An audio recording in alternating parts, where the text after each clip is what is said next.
কৃষক ও উপজাতি সমাজের বিদ্রোহ 18 শতকের শেষে 19 শতকের শুরুর দিকে ব্রিটিশ কোম্পানি প্রশাসন ভূমি রাজস্ব আদায়ের ক্ষেত্রে নানা রকম রদবদল করেছিল। সেই পরিবর্তনগুলির সরাসরি প্রভাব কৃষক ও উপজাতি সমাজের উপর পড়েছিল।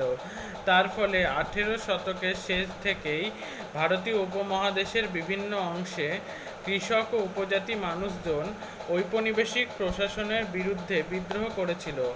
পাশাপাশি কৃষক ও উপজাতি সম্প্রদায়ের মানুষরা একজোট হয়ে স্থানীয় জমিদার ও মহাজনদের বিরুদ্ধে আন্দোলনে সামিল হয়েছিল।